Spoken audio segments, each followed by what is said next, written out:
Hi മച്ചാമാരെ, ഒരുപാട് പേര് കമൻറ്റിൽ ചോദിച്ച ഒരു കംപ്ലയിൻ്റാണ് ഇപ്പോൾ ഞാൻ കാണിച്ചു തരുന്നത്. ഇതാണ്ടേ, ഞാനിപ്പോൾ സെറ്റ് ഓൺ ചെയ്തു, ചാർജ് ഇല്ലെന്നാണ് കാണിച്ചത്. അപ്പോൾ ഞാൻ ചാർജർ കണക്ട് ചെയ്തിട്ടുണ്ട്. അപ്പോൾ നമ്മൾ ഓൺ ചെയ്തപ്പം ഒട്ടും ചാർജ് ഇല്ലാതെയാണ് കാണിച്ചത്. അപ്പോൾ നമ്മൾ ചാർജർ കണക്ട് ചെയ്തപ്പോൾ ചാർജ് കയറുന്നുണ്ട്.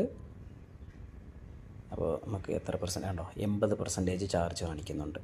ചാർജ് ഇല്ലെന്നാണ് ആദ്യമേ നമ്മൾ ഓൺ ചെയ്തപ്പം കാണിച്ചത്. ഇപ്പോൾ ചാർജ് 80% ഉണ്ട്. ഇപ്പോൾ ഞാൻ അങ്ങനെ തന്നെ ഓൺ ചെയ്യുകയാണ്. ചാർജ് കയറിക്കൊണ്ടിരിക്കുകയാണ്. ഓക്കെ, ഓണായി വന്നു.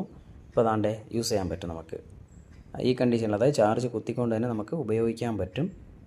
വേണ്ടോ, കുഴപ്പമൊന്നുമില്ല. നമ്മൾ എന്ത് വേണമെങ്കിലും യൂസ് ചെയ്യാം, നോ പ്രോബ്ലം. ഇനിയിപ്പോൾ ഞാൻ ഈ ചാർജർ റിമൂവ് ചെയ്യാൻ പോവുകയാണ്. ഇപ്പോൾ 80% ചാർജ് ഉണ്ട്. അതാണ്ടേ കണ്ടോ, പോയി, ഓഫായി. ഇത് ബാറ്ററിയുടെ കംപ്ലയിൻറ്റ് കൊണ്ടാണ് വെച്ചാണ് വരുന്നത്. അപ്പോൾ നിങ്ങൾ ഇതുപോലെ വല്ല ഇഷ്യൂ ഉണ്ടെന്നുണ്ടെങ്കിൽ ഡയറക്റ്റ് പോയി ബാറ്ററി അങ്ങ് മാറിക്കോളൂ. എന്തായാലും ഫുൾ വീഡിയോ അപ്ലോഡ് ചെയ്യാം. ബൈ.